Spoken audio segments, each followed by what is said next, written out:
Bonjour à tous, j'espère que vous allez bien.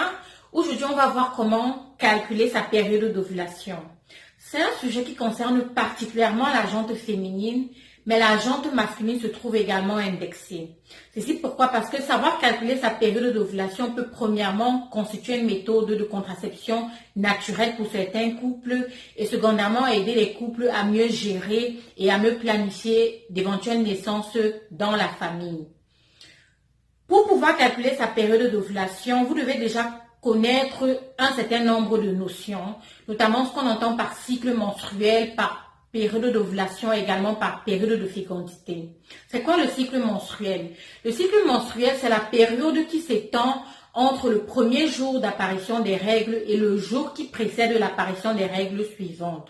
Autrement dit, le jour avant l'apparition des prochaines règles. Vous devez savoir que le cycle menstruel se divise en 3 périodes. La première période qui est dite période folliculaire ou période préovulatoire, c'est la période qui s'étend entre le premier jour des règles et la veille du jour où l'ovulation a lieu. C'est une période qui se caractérise par la libération par l'ovaire de plusieurs follicules sous l'effet des hormones. Et parmi ces follicules, un va arriver en maturation et sera expulsé de l'ovaire le jour de l'ovulation. Vous avez donc ainsi compris que l'ovulation correspond à l'expulsion par l'ovaire d'un ovule en vue d'être fécondé par un spermatozoïde pour former un œuf ou embryon. Après la phase ovulatoire, on a la phase post-ovulatoire. Toujours sous l'effet hormonal ou des variations hormonales, si la fécondation n'a pas lieu, l'ovule va se transformer en corps jaune et par la suite, à la fin du cycle, la muqueuse utérine va se desquamer et cette desquamation va se manifester après sous forme de règles et le cycle menstruel va recommencer. Le cycle menstruel, généralement, s'étend entre 20 jours et 40 jours. On distingue donc des cycles courts, des cycles moyens et des cycles longs. La période menstruelle, c'est la période durant laquelle la femme voit ses règles. Et c'est généralement une période qui s'étend de 2 à 7 jours.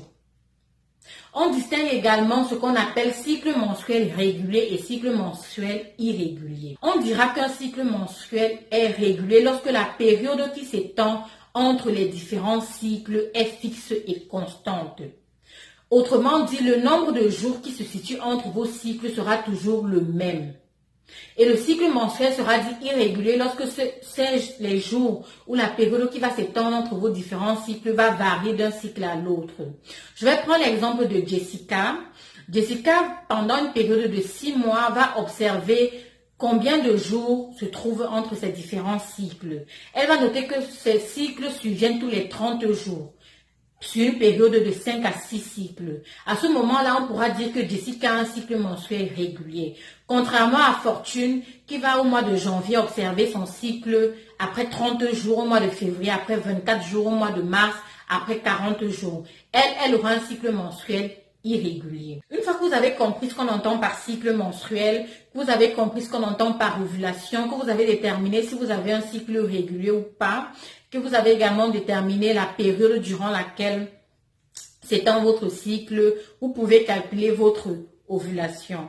Plusieurs méthodes sont mises à disposition pour vous permettre de déterminer quelle est la date de votre ovulation. Notamment, nous avons 4 méthodes que vous pourrez utiliser. La première méthode, ce sera la méthode par calcul ou la méthode calendrier. C'est une méthode qui correspondra plus aux femmes qui ont des cycles menstruels réguliers et qui savent déjà combien de jours se situent entre leurs différents cycles. Ensuite, nous aurons la méthode d'observation de la glaire cervicale.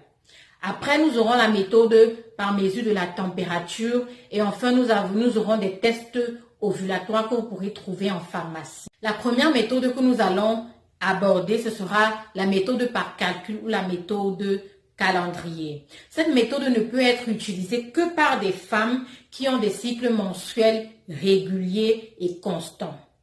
Nous avons dit tout à l'heure que l'ovulation correspond à la libération ou à l'expulsion par l'ovaire d'un ovule en vue d'être fécondé.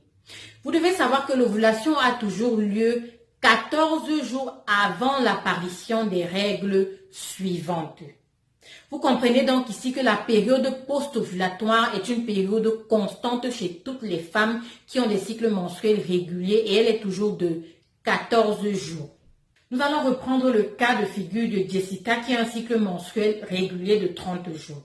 Jessica a vu ses règles le 1er janvier et ses prochaines règles sont censées survenir le 31 janvier. Ayant un cycle menstruel de 30 jours, pour calculer la date d'ovulation de Jessica, nous allons faire 30 moins 14 qui va correspondre à 16. Donc Jessica aura son ovulation ou aura sa période ovulatoire le 16 janvier. Nous prendrons également comme autre exemple le cas de Fortune qui a un cycle mensuel court de 24 jours. Fortune a vu ses règles le 1er janvier et ses prochaines règles sont censées survenir le 25 janvier. Pour calculer la période d'ovulation de Fortune, nous allons faire 24 moins 14 qui correspondra à 10. Donc Fortune aura sa période d'ovulation, le 10 janvier. On pourra également prendre le cas de figure des femmes qui ont généralement des cycles menstruels de 28 jours, qui auront leur ovulation le 14 si elles ont saigné le 1er janvier. Après avoir calculé la période d'ovulation par la méthode calendrier, nous avons également le calcul de la période d'ovulation par la méthode d'observation de la glaire cervicale.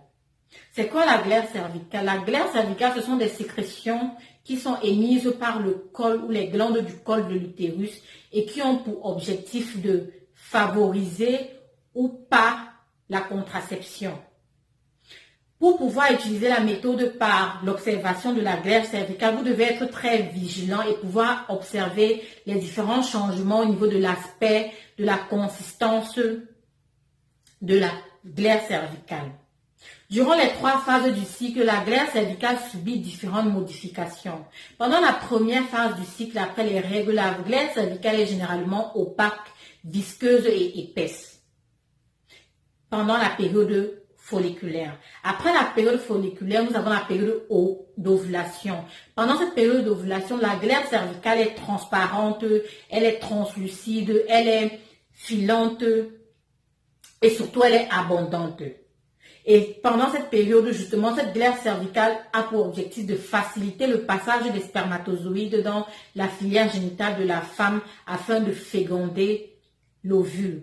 Après la période d'ovulation, la glaire cervicale va retrouver sa consistance opaque, visqueuse et épaisse et va ainsi constituer une barrière qui va empêcher ou ralentir la traversée des spermatozoïdes dans la filière génitale de la femme.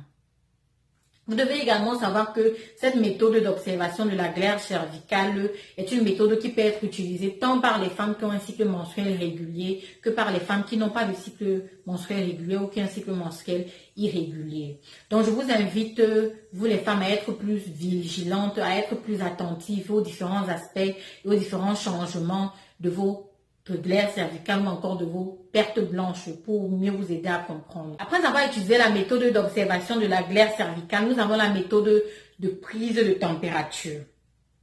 C'est une méthode qui va consister à prendre sa température corporelle tous les jours du cycle menstruel et à noter cette température sous forme de courbe. Vous devez prendre votre température de préférence dans les mêmes conditions au réveil le matin et avec la même voix. Ça veut dire que si vous avez décidé de prendre votre température au niveau des aisselles, vous devrez la prendre au niveau des aisselles tout le long du cycle. Si vous avez décidé de prendre la température au niveau du rectum ou de la bouche, vous devez prendre cette température par cette voie tout le long du cycle. La température corporelle de la femme varie au cours du cycle menstruel. Pendant la phase préovulatoire, la température corporelle de la femme a tendance à être à 36,7. Et vous allez noter que cette température sera plus ou moins constante pendant cette période. Mais pendant la phase ovulatoire, on va noter une décroissance de cette température qui sera plus basse qu'habituellement. Et cette décroissance va noter ou va marquer le début de l'ovulation. Après l'ovulation, cette température va de nouveau connaître un pic qui va aller au-delà de la température initiale de 36,7. Et ça va donc marquer la 3e phase qui sera la phase post-ovulatoire.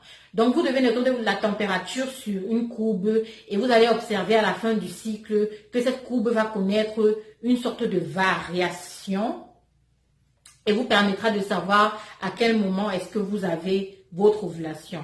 Cette méthode est très importante et peut également être utilisée par des femmes qui ont un cycle menstruel irrégulier ou régulier. Ceci parce que si vous avez ou si vous êtes dans le cas de figure où vous n'arrivez pas à enfanter, vous pourrez aller avec votre courbe de température, montrer à votre médecin qui pourra évaluer ou non si vous avez des ovulations ou pas. Si vous n'avez pas d'ovulation, vous ne devez pas vous inquiéter parce qu'il existe des médicaments qui aident ou qui favorisent l'ovulation, qui stimulent l'ovulation chez la femme.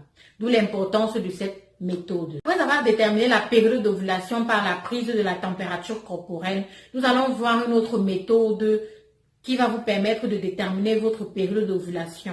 Il s'agira de la méthode par test ovulatoire. C'est une méthode assez onéreuse parce qu'elle va demander que vous allez en pharmacie acheter des bandelettes pour le test d'ovulation.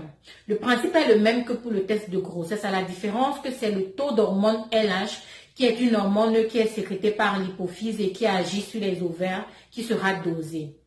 Le pic de cette hormone ou l'augmentation de cette hormone se fait le jour de l'ovulation. Donc, vous allez faire un test à la bandelette urinaire pendant plusieurs jours et le jour où le test sera positif, ça va marquer le jour de votre ovulation. Nous venons donc ainsi d'aborder les différentes méthodes qui peuvent vous permettre de calculer votre ovulation ou de déterminer votre période d'ovulation à la maison. Et vous devez savoir que la combinaison de ces différentes méthodes vont vous être plus bénéfique pour savoir et pour calculer votre période d'ovulation. Une fois que vous avez compris le mécanisme et que vous arrivez déjà vous-même à déterminer et à calculer votre période d'ovulation, il est important que vous compreniez également ce qu'on entend par période de fécondité ou période de fertilité. La période de fécondité ou la période de fertilité est la période durant laquelle, si vous avez des rapports sexuels non protégés, vous avez un très grand pourcentage de chances de tomber enceinte ou de contracter une grossesse. C'est une période qui s'étend généralement sur 5 jours.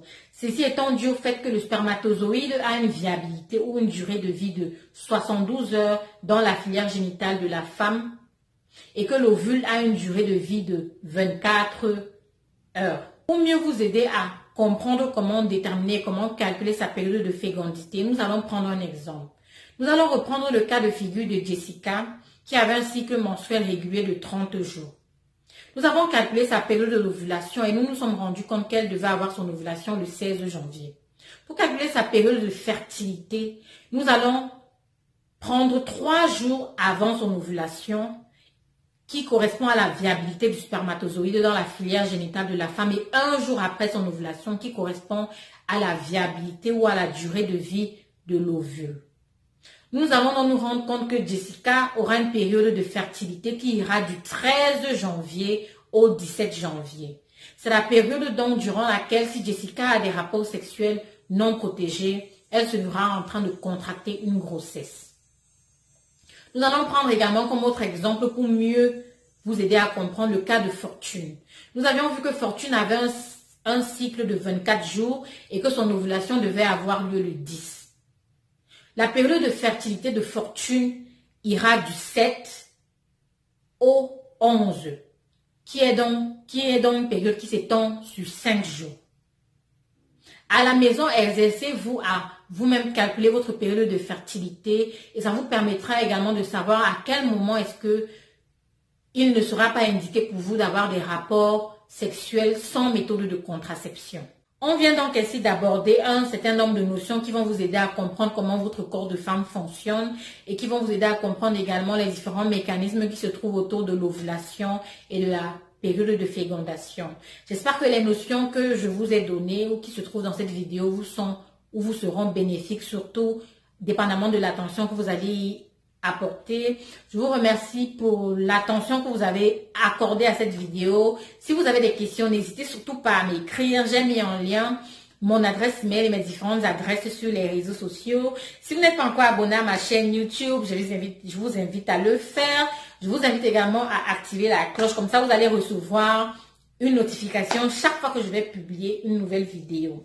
La semaine prochaine, on va voir la panoplie de méthodes de contraceptifs que vous pouvez ou que vous pourrez utiliser pour pouvoir mieux gérer et mieux planifier les éventuelles naissances dans votre famille. En attendant, je vous souhaite de toujours bien vous porter. La santé, c'est la clé de toute chose. Merci.